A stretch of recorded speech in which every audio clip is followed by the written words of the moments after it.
ဆိုရင်ကိုယ်ကလည်းချစ်မိနေပြီဖွင့်ဟာလို့အပြောခံသည်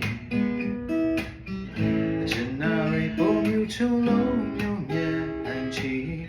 မင်းကြီးကိုသိသည်ကိုလူချစ်ရဲ့ချစ်တဲ့အကြောင်းကိုဒီမျက်လုံးချင်းစကားပြောနေပြီခုမဲ့ပြင်းသည်အဖေရှင်ညွတ်မိ